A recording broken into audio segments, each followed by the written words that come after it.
Good evening. How are you doing, people? Welcome to episode 144 of the Sports Therapy Association podcast. My name is Matt Phillips, creator of OneChatLive.com. And as always, this episode is being recorded live on a Tuesday at 8 o'clock on the Sports Therapy Association YouTube channel. So yes, if you are listening to the podcast, and thank you very much, if you'd be so kind as to leave a rating and a review, that'd be great. It just helps the good word of our guests appear higher when people do searches on Google and stuff like that. But yes, we do have people joining us. Glenn Murphy is already in the room. Hey, Glenn Murphy. If you do join us live by coming to the YouTube channel, then you can ask questions to the guests and I can bring your comments up onto the screen. It's a great way of networking. I always say this every time, but it's just to let you know that you're not alone. You can come and join us on a Tuesday evening here. We've been here 144 weeks in a row. It's great. It's what we do. Alistair Cunningham is in the room as well. Hey, Alistair, how are you doing? Thank you very much for joining us. I'm picking up some new glasses on Friday. I can't even read these comments. Deborah 𝐒𝐻𝐸𝐽𝐬, there you go, without hesitation. Hi, this is my first time, Deborah 𝐒𝐻𝐸𝐽𝐬. You're going to have to correct my pronunciation somehow, Deborah. Just tell me if it's close. Great. We love getting new people in here. Thank you very much for joining us, Deborah. Feel free to ask questions of our guests once we get started. And Gary, founder of the STA, is in here as well. Apologies for my tardiness. You're excused. Penny's in the room as well from Soma Sports Massage Therapy. Loads of people coming in. It's great. Fantastic. So yes, here we are, Sports Therapy Association podcast. Our focus this month is CPD happening April to June, either online or face-to-face in the UK. Okay, so that's what we're talking about. Every month we have a focus, and this month it's all about CPD. Continued professional development, I think, is the normal way of translating that. Before we get into that, a big thank you again to our last week's guest, Tim Allardyce, for another hugely informative first Tuesday of the month episode of Ask Tim. It was a rehab exercise special a week ago in which Tim answered your questions, questions which you all sent in to me at matt@sta144.co.uk. On anything to do with rehab exercise prescription. Totally recommend you actually check out this episode on YouTube. If you're a podcast listener, then it is already on podcast apps, but Tim uses Rehab My Patient screenshots to go through answer some fantastic questions on regression, progression, sets and reps, functional exercise, and all the kind of rehab exercise related stuff you can imagine. It did coincide, and Tim hated me asking him to do this, but it did coincide with the fantastic release of a new section on Rehab My Patient, of which Tim is the founder. He was really keen. You'll hear it wasn't an advertising thing for him or Rehab My Patient, but it did kind of show what a great bit of kid it is. So yeah, I do recommend you watch that on YouTube if you listen to the podcast. It's worth seeing it to follow Tim's explanations. But anyway, so that was last week, and we are here now, episode 144, Focus on CPD. And we're going to kick off the Focus on CPD with somebody who regular listeners will know I rate very, very highly. I think I've sung his praises at last year's Therapy Expo, where he was a speaker, and also Therapy Expo the year before, where he just let me down, said he couldn't do it. No, he didn't. It just didn't happen. But I wanted him there 2 years ago, finally got him last year, and he's been on the show a couple of times. This is Dr. Gary Mendoza, founder of Stages of Change, whose online motivational interviewing and behavior change course I actually did a couple of months ago. And also joining us shortly will be two other attendees of the course I did, Steph Hibberd and Tracey Taylor. And we're going to be discussing, along with Gary, the importance of understanding behavior change and its relevance to soft tissue therapists, and introducing people. Hopefully some of you are not aware of what motivational interviewing is, but introducing you to concepts from that, and how that can give therapists the tools to help clients make those necessary behavior changes, whether we're talking about rehabilitation from injury or improving nutrition or enhancing performance or whatever. So there we go. That's what's happening today. People are still filling up the live lounge, which is wonderful to see. Thank you so much for joining us live. We do appreciate it. And just before I bring up these lovely people, Deborah 𝐒𝐻𝐸𝐽𝐬 has said pronounced Slammers. There we go. Okay. Thank you, Deb. I'm just going to call you Debs now. Thanks, Debs. Slammers is.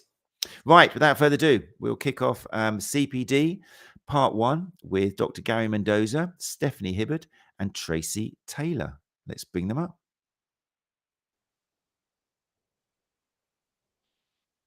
Dr. Gary Mendoza, how are you doing? Hi, everybody. Thanks for inviting us on, Matt. Oh, thanks for coming back. No, I appreciate it. And Steph is now here as well. Hey, Steph, how you doing? Hello, I'm very well, thank you. Thanks for having me on. And Tracey Taylor's in the room as well. How you doing, Tracey? I'm good, thank you. Thanks for having me on. It's just so nice, isn't it? Because we were all together, like, was it 2 months ago, doing Gary's course? And normally it's like the end of a prom dance or something, isn't it? You just say goodbye to each other, realizing you're not going to see each other ever again. And yet here we are, all brought together by one common man, Dr. Gary Mendoza. So, no, brilliant. I'm excited. I'm glad you've all agreed to come along to talk about it. So yeah, Gary, I mentioned before you were a speaker at Therapy Expo last November, both in the main theatre and with us in the STA theatre. You've been on this show a couple of times already as well with nutrition, which is your original passion and love, I believe, back in episode 99.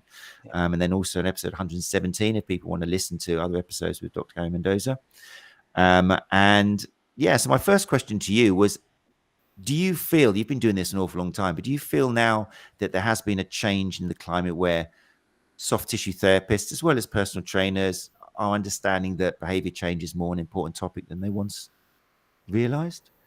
I think it's slowly, we're kind of raising awareness of it. I mean, people will talk about it now, whereas if I look back even 5 years, it was certainly in the leisure industry, nobody talked about behavior change. It was all about exercise prescription and just working with your clients, but nobody really talked about how you actually work with a client, which is a completely different kind of take on things. So yeah, I think there is a heightened awareness, but where you can kind of gain those skills is kind of limited still.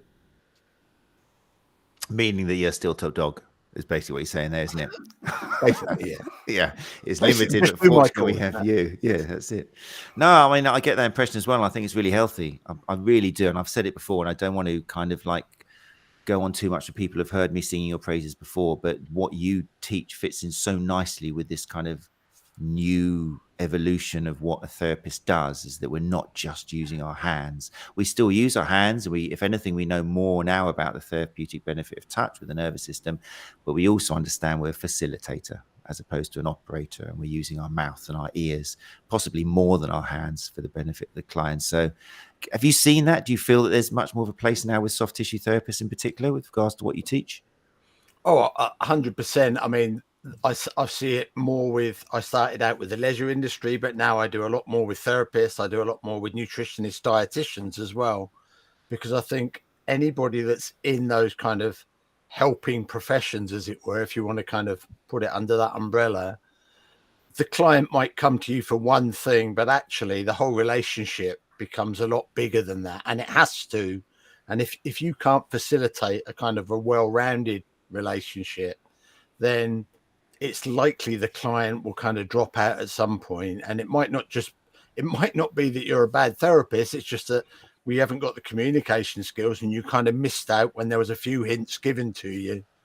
And so if you can kind of improve your communication skills, not only is it better for you, but it's way better for the client.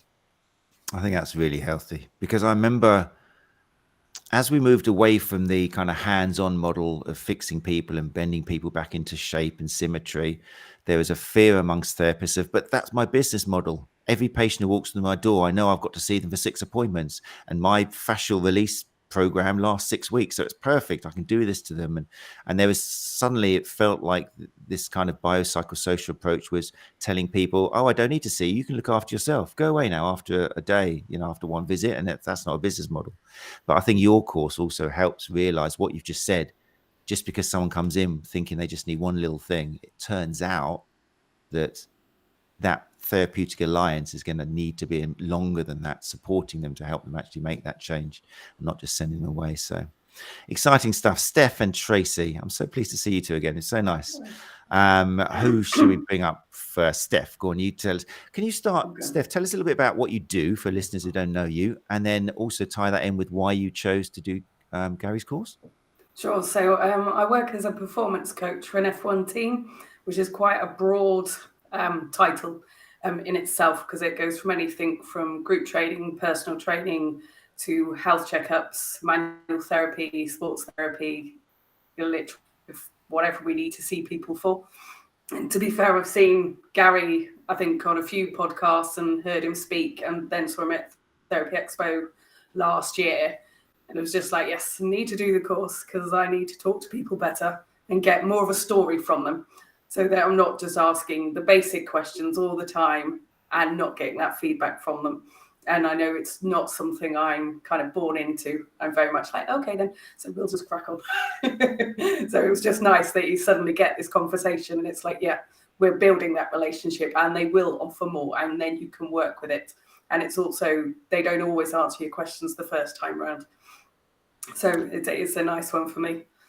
So what was it that when you said you realized straight away you needed help with that, did you notice there was a gap in your own ability to communicate or help people kind of make changes? Yes. I think for me, it's certainly doing from the sports therapy side is coaxing more of their story. So, for example, they've got a bad shoulder. They're not really quite sure what's happened, but the more you speak to them 2 years down the line, they actually broke it for whatever reason. It's just like, okay, so that was information you should have given me, but for whatever more. And I think the course also showed me that I ask a lot of closed questions, even though I think they were open. We're getting technical now. I can see Tracy's face thinking, oh my God, don't ask me what a closed question is.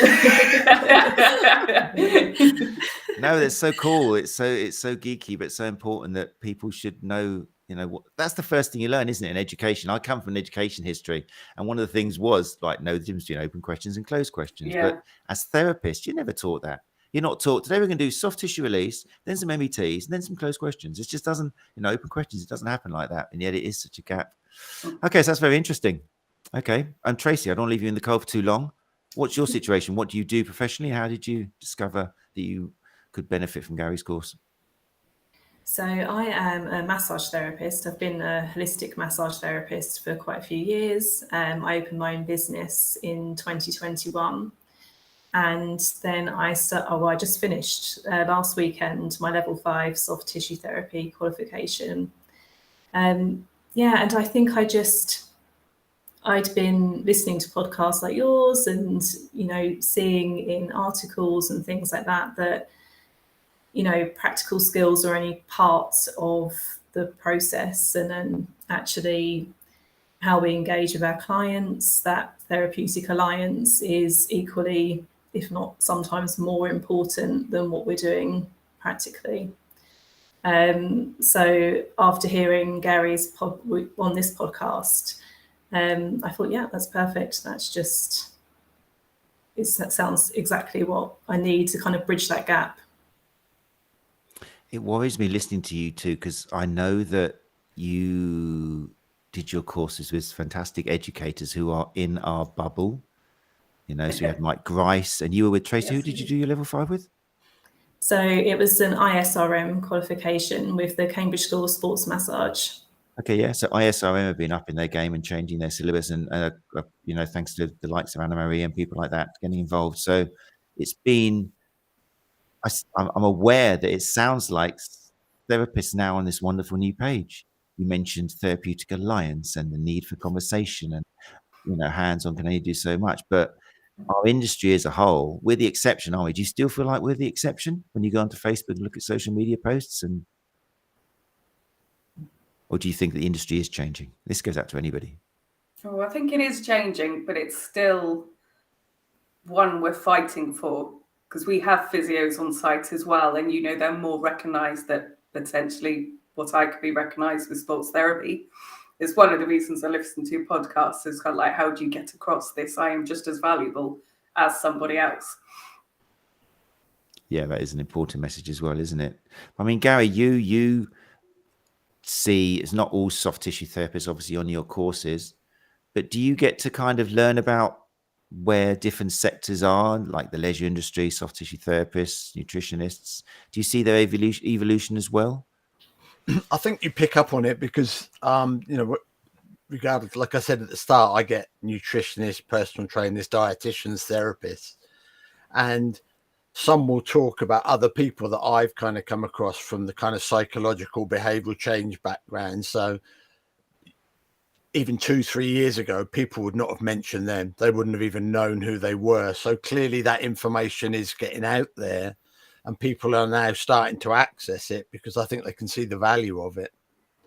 But it's a slow process. If you look at, like, I've been in the leisure industry 30 odd years. I've been a personal trainer, and it's only really in the last decade that they've really started to get their heads around nutrition. So it takes a long time for a lot of industries to pick up on what's really important and what they need and what they're missing.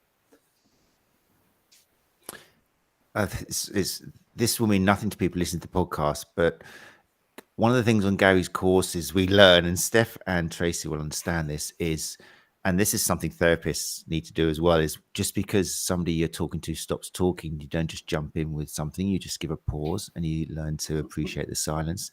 So every time any of you three are talking, I'm feeling like, do not talk now, just pause, and they'll come up with something else. And that's rubbish for a podcast because you just get these blanks of nothing going on. But Gary, honestly, in all of these situations, I would normally pause and just let the person continue speaking.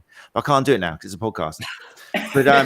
But yeah, so we'll forget about that for now. We're going to come on to that later on. I want to get into like the details of the course and give people some ideas of what you walk away with and why they're applicable for soft tissue therapy. But to start off, Gary, I mean, the name of your website, if people are interested, is Stages of Change. So go to www.stagesofchange.co.uk. Maybe for people who aren't aware, a good place to start is what Stages of Change is, why you took that name. Well, okay, Stages of Change comes from two psychologists, Prochaska and 𝐷iClemente, and they hypothesize that when people make any type of behavioral change, they go through set stages. And so it's kind of a journey that people go on when they decide to make a change. It was first used in smoking cessation. Then it kind of moved into alcohol, drug abuse, that type of area. And in the past 20 years, I would say, it's been used a lot more in weight management, obesity, exercise behavior, and nutrition behavior. And so just kind of quick overview, the first stage is pre-contemplation. So that's, you're not even thinking about changing. So if anybody knows somebody that smokes and you were to say to them, oh, you need to stop smoking, you die of a heart attack or whatever, they'd be like, nah, not interested, don't want to know. That's a pre-contemplator. You then get contemplation. So now you're starting to think about it. So from a therapist perspective, it could be somebody that's got a bit of a niggle in their back or the shoulder or something like that. And they've always had it there, but now they're starting to think, maybe I need to do something about that. So now they start to do a little bit of research around it, find out what maybe the pros and cons of resolving that situation might be. They then get to a point where they're kind of ready. Well, actually, they added a new stage, which was a very short stage, which is preparation. And so in that stage, they might start Googling you and looking at what you do and what's your website and what you can help them with. They're kind of almost there, ready to go. And then ultimately, they move into action. And that's the point at which they contact you, join the program, whatever, and then they engage in treatment. Hopefully at the end of treatment, you move them to a point where you've resolved their problem and all's good. And they then move into the final stage, which is maintenance, where you're basically maintaining the behavior. Now, the relevance of all those stages is people can jump from any stage to any stage. It's not necessarily linear. So someone can go from being a pre-contemplator into action very quickly. But then they might equally, just after a few weeks, say, I've had enough of this, and go back to pre-contemplation and not want to know. And that goes with treatments of injuries as well. They might try it for a couple of weeks, think, oh, I'm not getting anywhere with this, and just leave it. And you'll never know why. And that's what the stages are. And so what motivational interviewing does is it helps people progress, move through those stages, basically. So that's why I chose that as my company name. Stages of Change, definitely. And I think that's really relevant to, I'm trying to, as you were talking about it, I always think of examples, everyday clinic, people turning up, and it's always there for soft tissue therapists, because especially as soon as you're giving advice, which normally is going to be a lifestyle change or handing out some type of exercise for them to do, if for example, like Gary just said, if they're in the pre-contemplation stage and maybe they were given maybe the classical one is where somebody's had their session paid for by a member of the family or a friend, and they've just come in for a massage or something, and they've kind of said, oh, my back's a bit achy as well. And maybe you've discovered what's going on, or you really wanted to change something. You can waste so much time and effort by handing them all of this stuff to do if you don't recognize that they're in this pre-contemplation stage and they're not ready to make that change, you know? So part of the idea of the course, and you have to correct me if I'm wrong, Gary, is to understand when these people come into our clinics, what type of exercise we give out, how we hand it out, how many we give out, whether we give out exercises or whether we just try and get them to come in for another visit first of all, you know, so we're not wasting our time and losing a potential client. Is that fair enough? Yeah, I think that's really valid. I mean, I get this quite a lot with personal trainers where I'll say to them, look, if your client's not ready, you're actually better off spending a bit of time with them just talking. Don't even get to go into talk about exercise, just find out. And so, as you guys know, that first stage is engagement. And if you haven't got good engagement, then actually anything you try to do after that, you are banging your head against a brick wall. So it's really important that you understand what engagement is, and also when you've got good engagement, when you can kind of move to the next point, and don't necessarily always be in a charging hurry to go, oh, look, all right, I need to get some hands on, away we go, otherwise I'm not doing my job. Because actually your job is to understand and communicate correctly with your client. Yes, indeed. Steph and Tracy, can you relate to that? Can you think of examples where maybe the old you, the pre-Gary you, would have jumped in with, I've got this amazing exercise for you, I'm going to fix you, I know what you got to do, this is what you got to do, and then why do they not come back? Why have they not done it? To now where you can actually start reading clients and thinking, right, this is what I'm going to do with this individual. Is it something that you managed to see now? Yeah, absolutely. I think I still kind of sometimes go in with exercises, but I've dialed them right back now.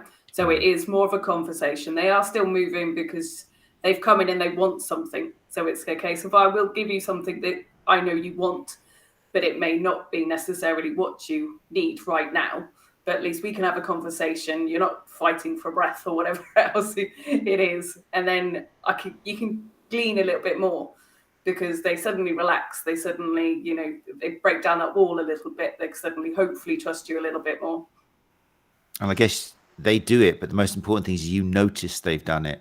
You can read and see the signs now that their shoulders have gone down a little bit, that the way they're talking and answering questions, they're actually showing that they've moved maybe into contemplation or preparation or something. Definitely. I've had a few people recently, certainly after the course, where, you know, they'll talk about stuff that they would have never talked to me about, you know, even if it's just family life, or you can see the wall coming down brick by brick, and it's just like, oh, this is nice. We're like mates now. So I can tell you that, oh, actually, we need to do this now. And they're like, they trust me, which is, I think, a good thing, because then it's like, okay, now we're going to step it up a bit. That's so interesting. And they've opened up thanks to the words and the way you've put things together and reflected and done all the stuff Gary gave you. I think it's because I've calmed down. It's like, right, therapists, let's go. Yeah. Tracy, what about you? Have you noticed that you can read people better now and you're kind of a little bit more reading them rather than just handing out what you've learned? Yeah, I think so, definitely. I mean, obviously for me, I'm very early in my career with soft tissue therapy. I think the understanding of what stage they're at, as in, are they ready to even acknowledge that they need to make changes? I think especially with soft tissue therapy, sometimes people come in expecting to be fixed, and they haven't even considered that they might actually need to make some changes themselves. So I think that's where motivational interviewing is really, you know, useful in kind of working through that, engaging with them and getting to that point where you can give them the advice and they're actually going to take it on board. Yeah, you know, I see quite a few people that, or, you know, already that have come to me and they've been to see a physio, they've been handed their sheet of exercises, they've maybe done them a couple of times, but they don't mean anything to them. So they've not carried on with it, and, you know, they're back to square one, and that's it. So I think that's where maybe as soft tissue therapists, we've got that, you know, this could be really useful and something that kind of sets us apart a little bit in that way, having a bit more time to engage with people. That's really interesting. And what I picked up on there was where you said they come in expecting to be fixed. And that's something else where I think, and I'll ask you, Gary, about this in a second, a lot of our patients do come to us with a lot of preconceptions and misconceptions and baggage from what they've read, they've Dr. Googled, maybe the last therapist, what they think they should be doing.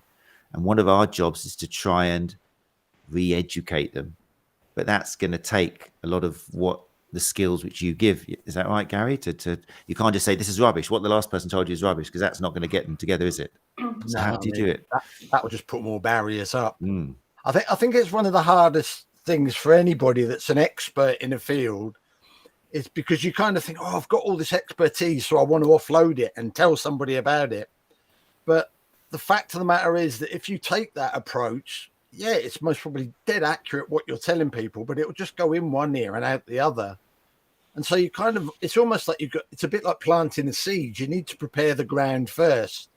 And if you prepared the ground well, then when you put the seed in, it will grow.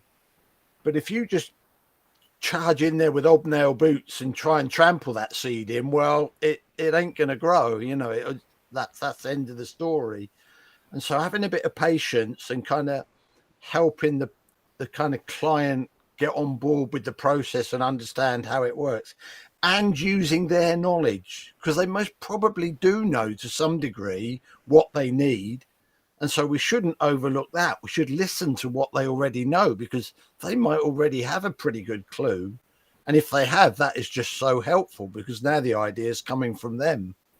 So it is a case of just rein yourself back a bit. And as you guys know, beware the writing reflex, because we've all got it. Oh, yeah. And it's like trying to tame it sometimes is a bit of a nightmare.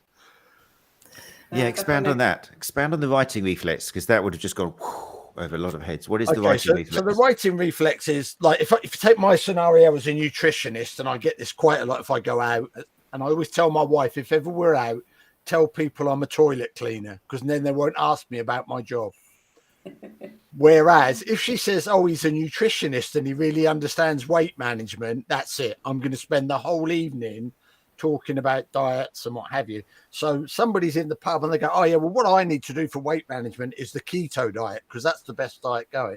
Now my writing reflex would go, no, you don't want to do the keto, because that doesn't work, and it does this and it does that and does that. That's your writing reflex. You hear something and straight away you want to put it right. It's like, no, what you should be doing. So you get a client comes into you and they go, oh, I've got a frozen shoulder, and what I need to do for a frozen shoulder, because I've seen it on Google, is da, da, da, da, da.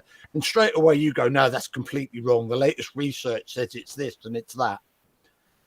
Rather than do that, listen to what they say, and then you can correct them in a way that the information will be taken on board. But if you jump in there with both feet, your writing reflex kicking in, then odds are what you'll tend to get is pushback, because they already think they're right.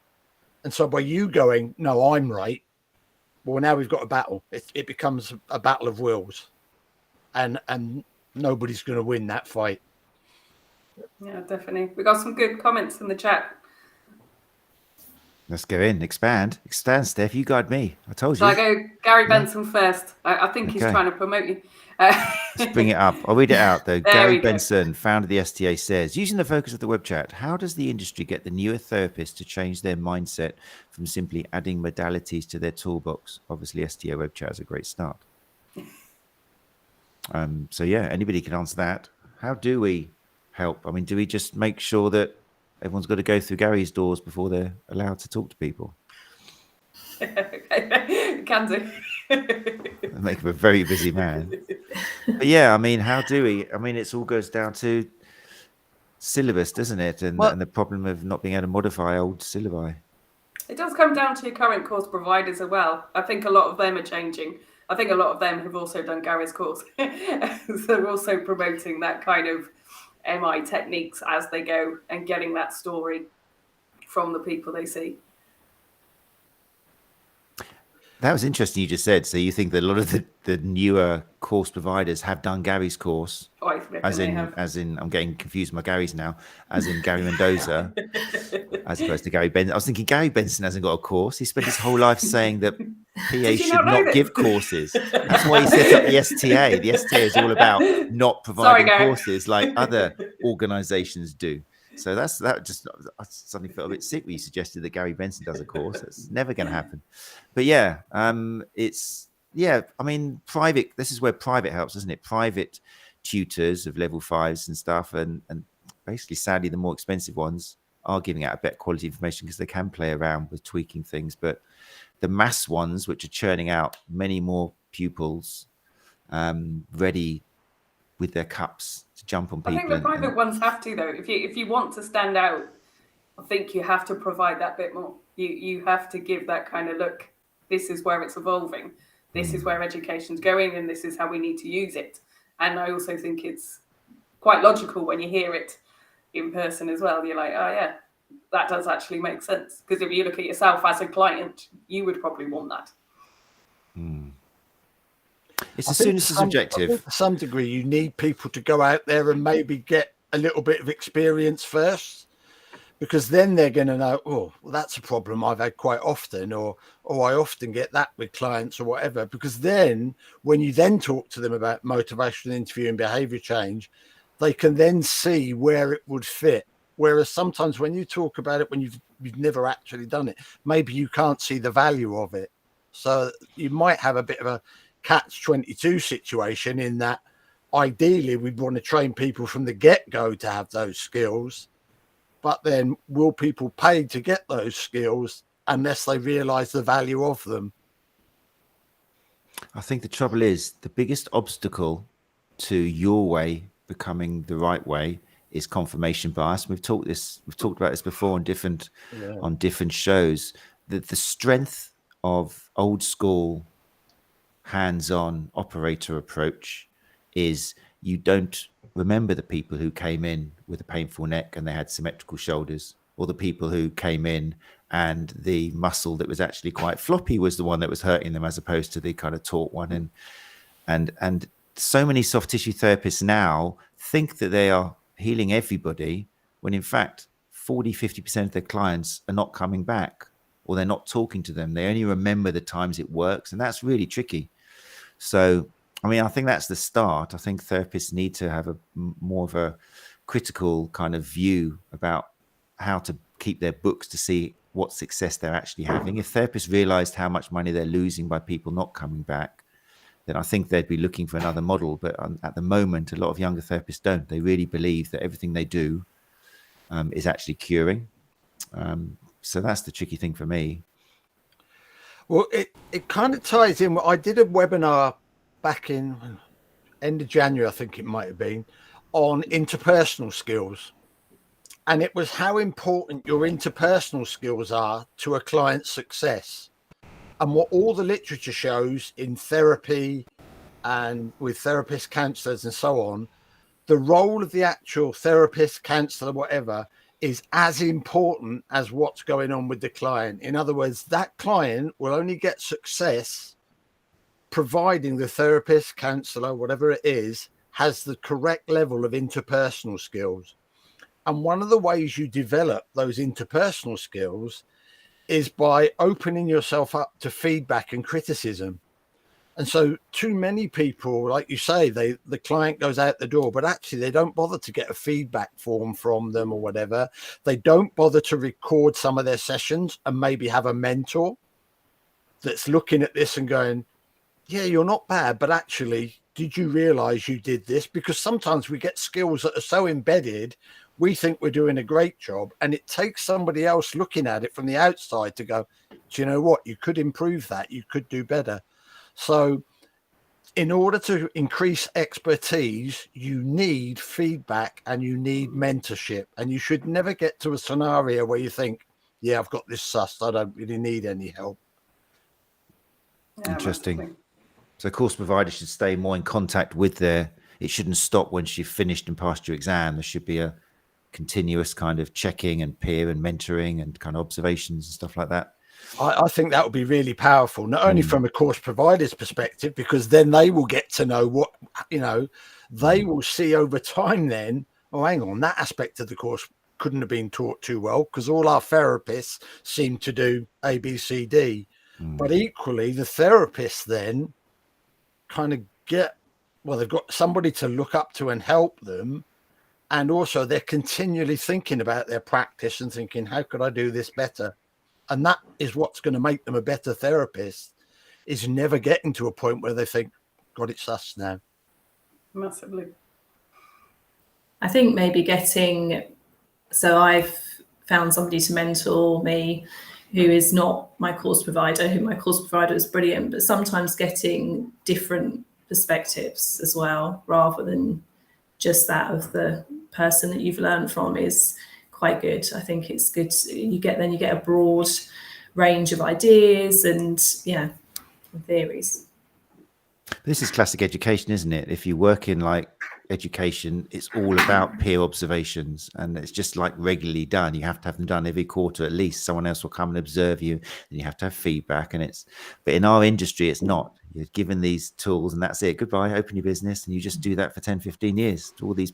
And it's crazy because it's health. I mean, it's like we're looking after people's health and people in pain. So it's very strange. Get stuck in a box though, can't you? Especially if you work on your own, because you've got no one to tell you what you are doing right, what you're doing wrong. May not be wrong, but how would you criticize if you've got no feedback anywhere? Well, it's like Penny here says from Soma Sports Massage Therapy, which is now on the screen.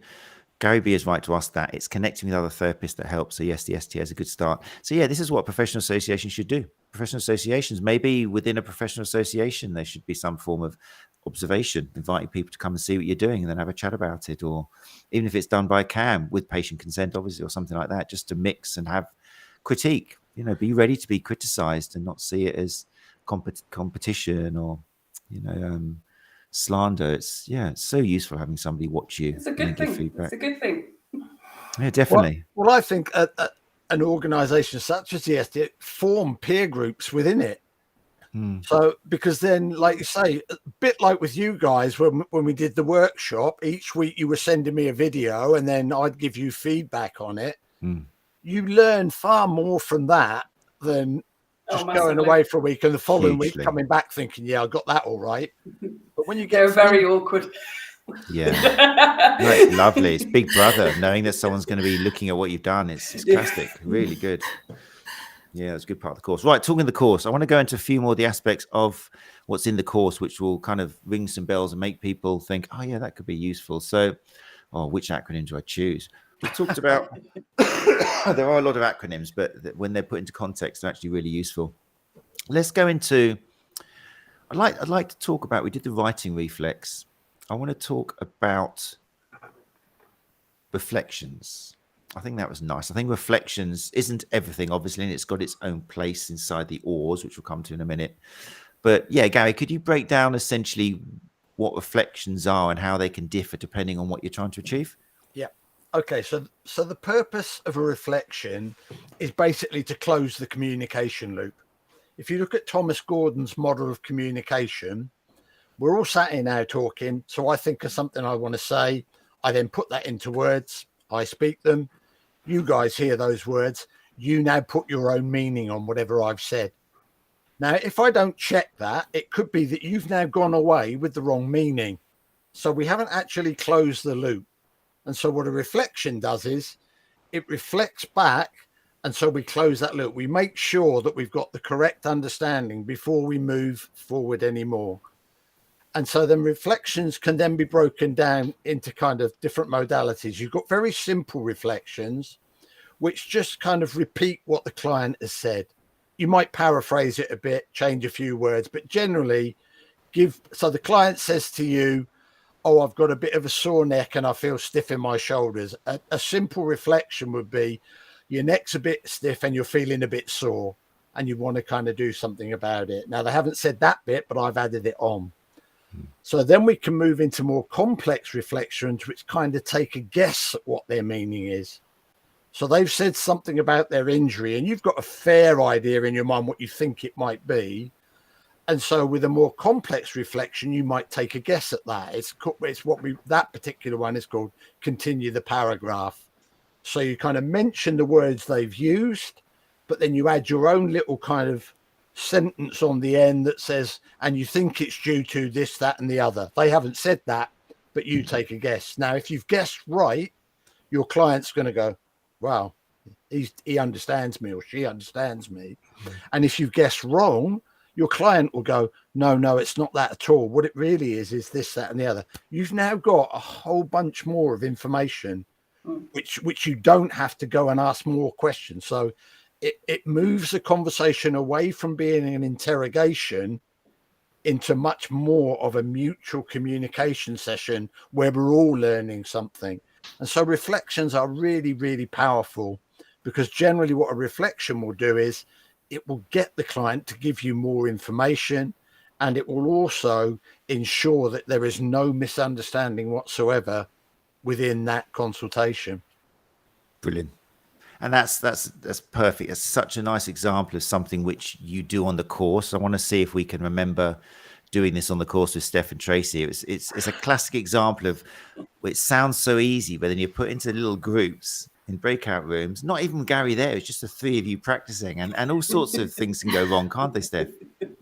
Oh, loads. You get paired with you. I know. Okay, I'm going to apologise for that now, Steph. But honestly, is that everything? And then it just went dead. It was just like a tumbleweed. It's like, I can't think of anything. Literally just went. But it was, I mean, we had to practice these reflections, didn't we? And it just, at first, it just doesn't feel natural, does it? But then you start realizing, even when you're on the other side, so we were like in pairs, weren't we? And then one person, we were talking, explaining what we wanted to do, it was something we needed to change. And the other person was doing a simple reflection, like Gary's outlined. And the interesting thing was, the person who was explaining what they wanted to change understood what it was like to have somebody reflecting, and we started opening up ourselves, didn't we? And we understood by doing this pair work of the effect of just sitting there and doing simple reflections, and then maybe chucking in like a clever continued paragraph. It was a beautiful, amazing way of showing the power of language, and how, like you said, Gary, it turns it from an interrogation into a facilitation, a chatting with each other and directing and guiding a little bit. Have you got any particular memories of Steph or Tracy of the time we spent together? Not me. I mean, in the chat room, some of the reflections and things that on your minds. I've got one I remember, which I'm going to mention. But I wonder whether you've got some which you remember practicing or. As I don't think I've got any particular ones. I just remember it being really quite challenging. Like, it's harder than you think it would be to do when you're in that moment. And you're trying to listen and take in everything that they've said, and then trying to think of what you're going to say back to them. It's really quite difficult. Really I think that was the biggest thing. That was you need to listen. So you're not writing anything down. And it's like, I actually need to listen. It's like, okay, what did they say? I now need to give this back to you. Well, this is it. And this is something you taught, Gary. For a lot of people, it doesn't come naturally. It's hard work. And you said, like, guys, you're going to be tired. You're going to be shattered. You're going to sleep so well tonight. I think it's kind of like I said right at the start of the workshop. We all think, or we all like to think, we're good communicators. And suddenly on this workshop, I'm saying, actually, you're not. You need to learn to communicate differently.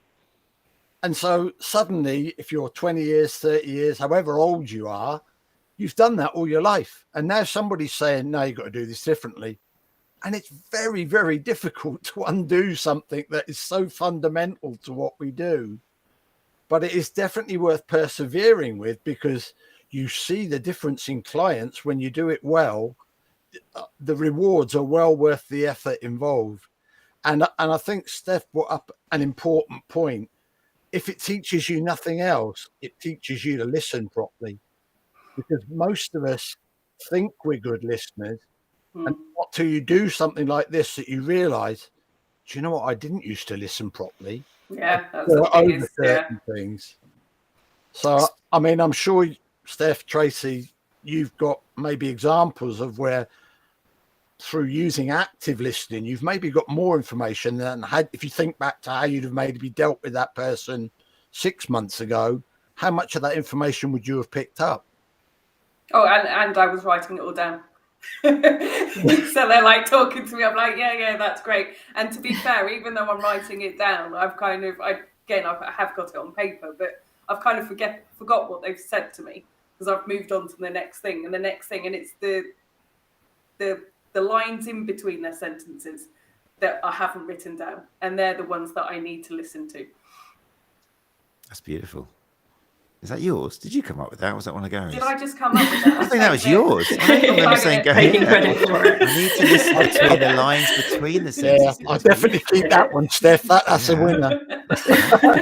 Winner. I'm interested, Gary. Can you remind us why? Because you were quite clear, no writing down. What? Because a lot of therapists probably, again, because it's part of this operator thing of white coat and a clipboard. But you were like, no writing, people. Right, so I'm here, I'm interviewing you, I'll keep eye contact with the camera, and you're telling me some information, and you go, oh yeah, and on Saturdays I like to go, and I'm like, all right. Two things, I've now dropped eye contact, so that breaks communication, and the one example I always give is, you are now fascinated by what I'm writing, because it's human nature, and I always use the example of, he's writing, I'm a fat bugger and I don't do anything, because you always think the worst.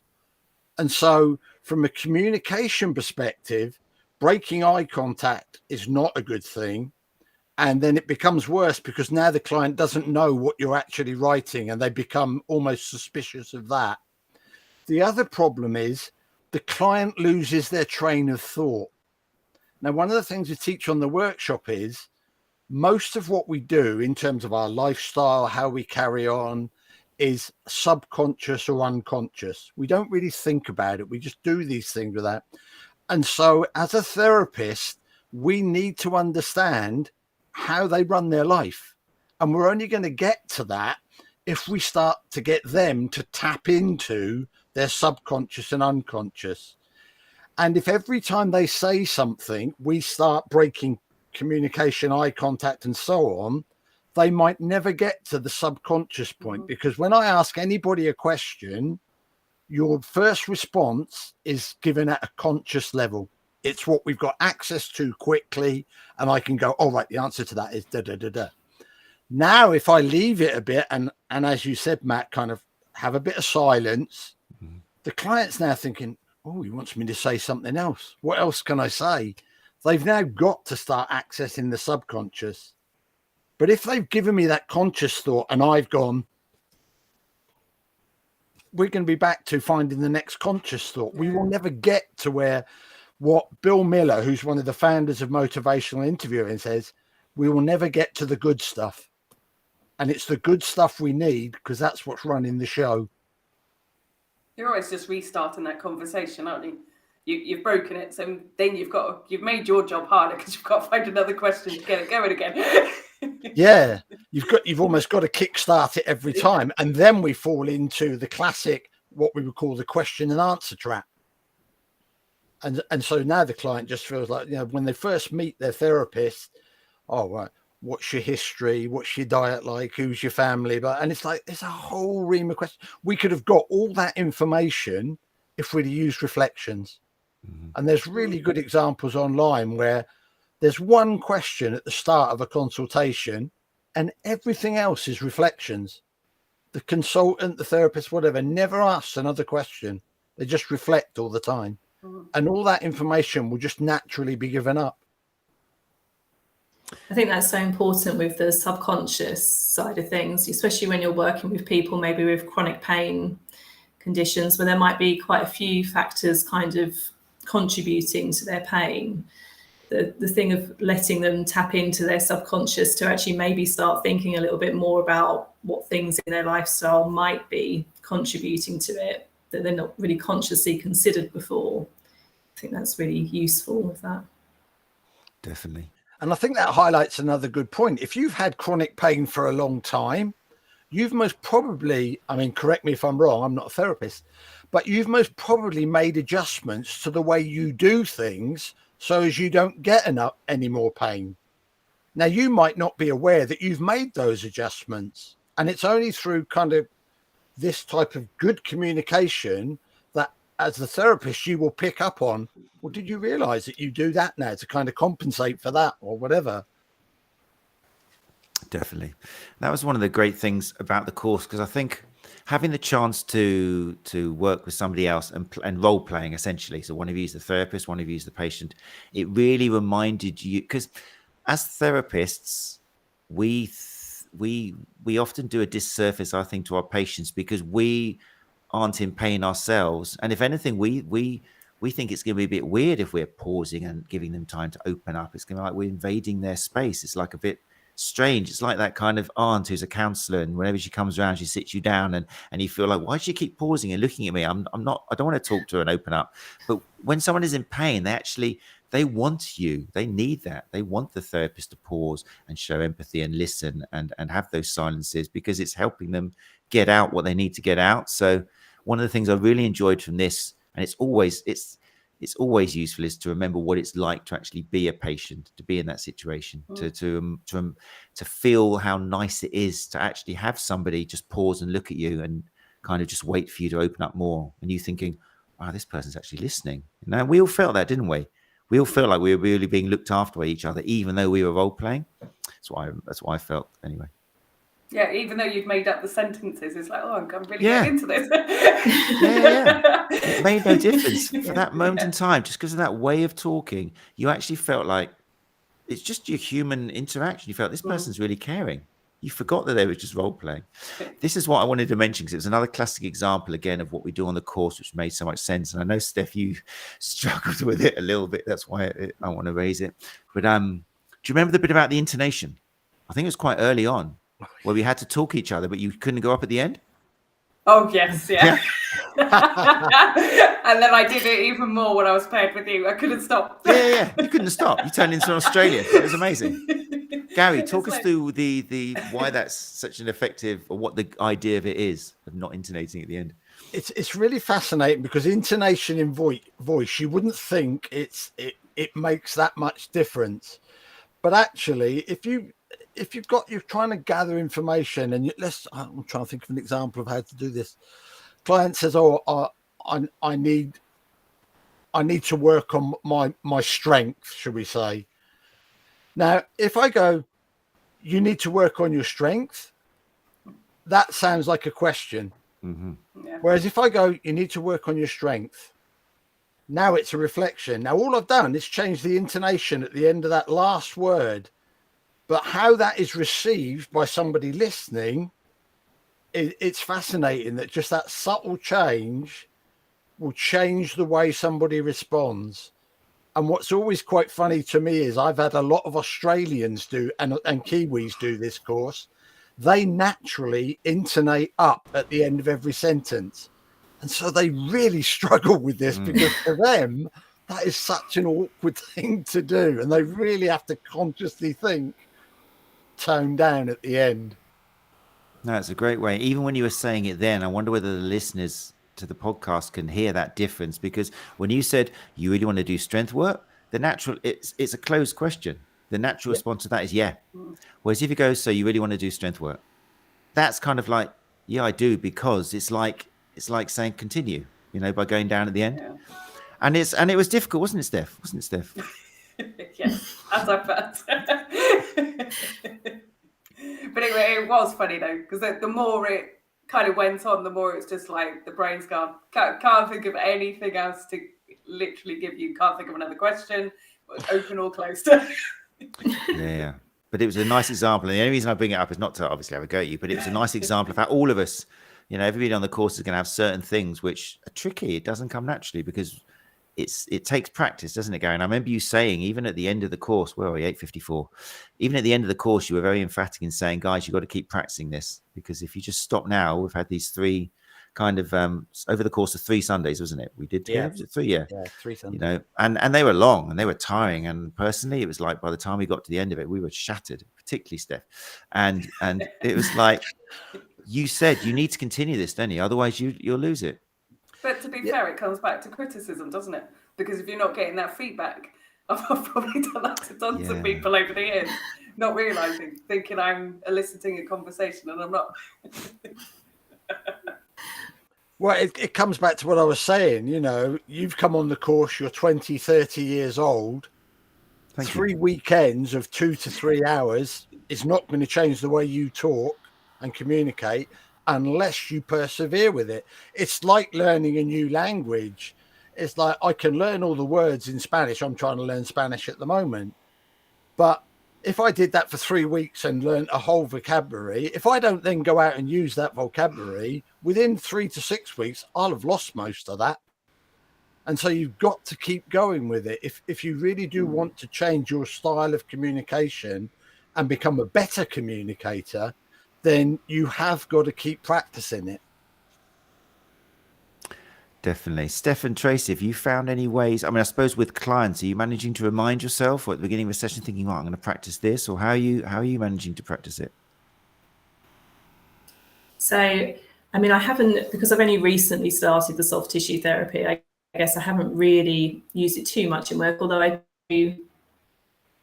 So I'm not sure if I phrase there. I do with some of my holistic sort of Swedish body massage clients who are maybe to do with kind of stress management and things like that. So I have been using it in that way.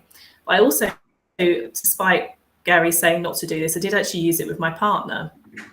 And actually it worked really well. It was brilliant because well, don't tell myself this, but he's not a great communicator. So it was really useful actually, or maybe we don't communicate well together, but it worked really quite well.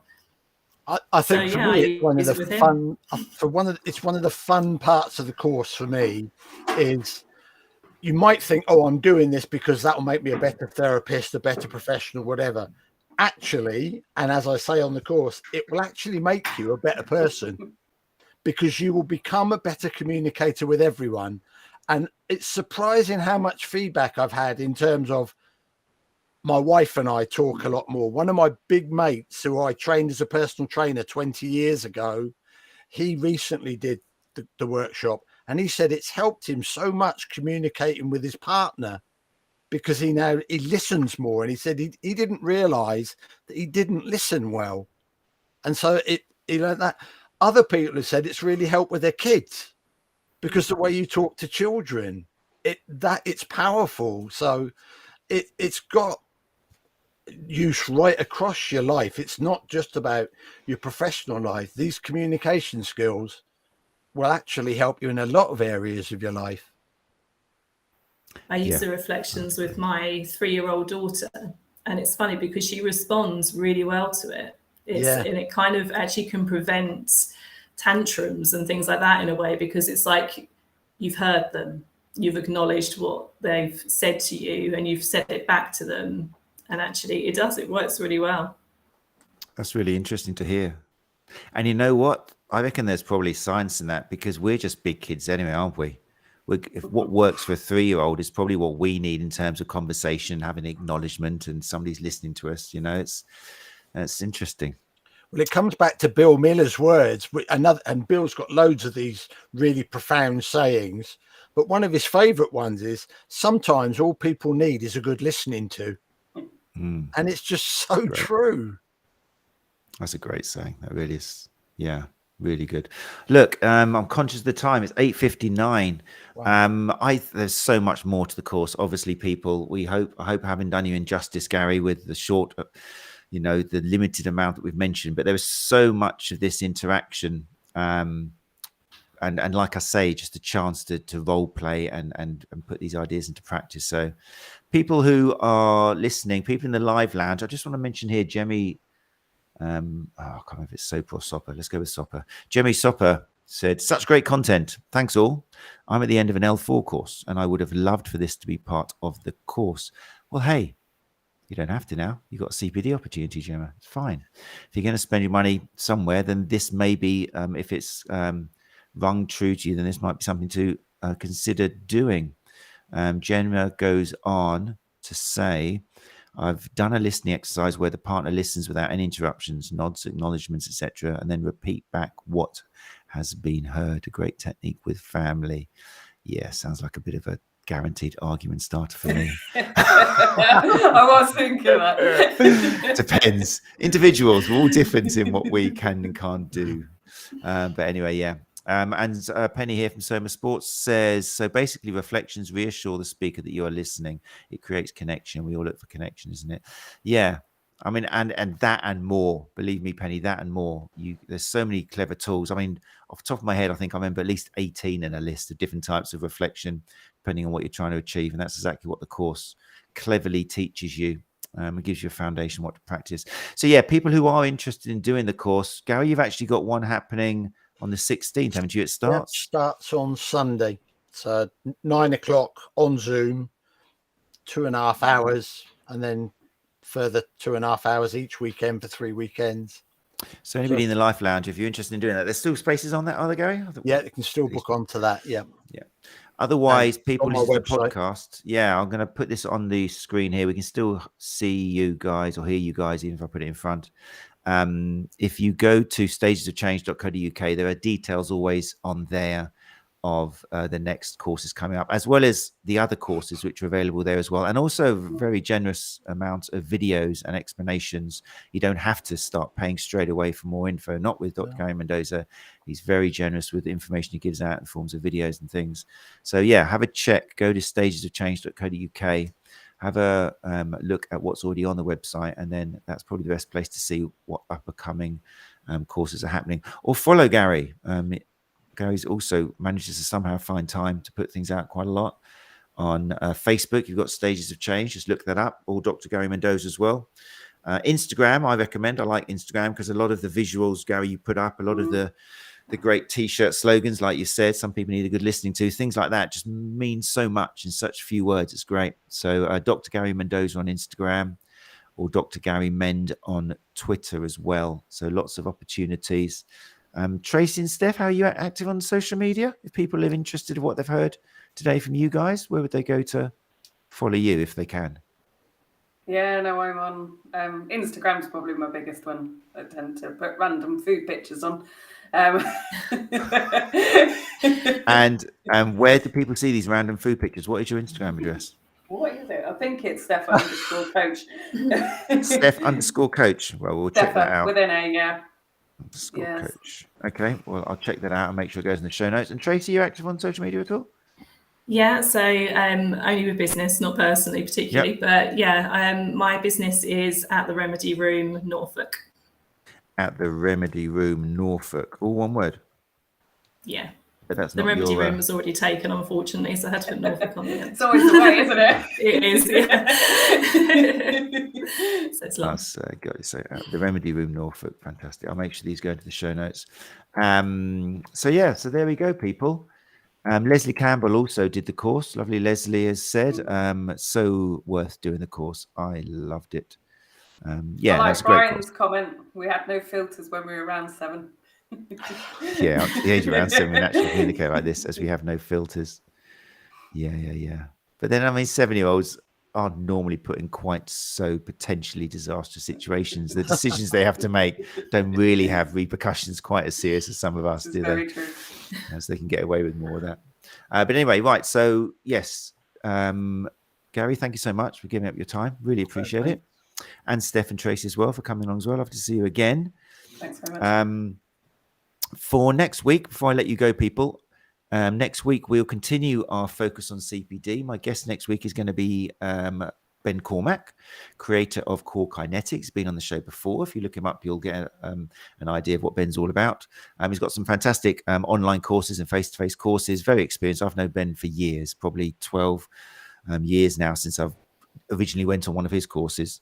And he's also one half of the Better Clinician Project with Adam Meakins, which is also proving to be a very popular online education platform for MSK clinicians. So Ben will be with me chatting about what he does and his ideas behind CPD and how he thinks soft tissue therapists could benefit. So if you are free, if you listen to the podcast and you're free next Tuesday at 8 o'clock, just go along to the Sports Therapy Association YouTube channel, and that's where we'll be.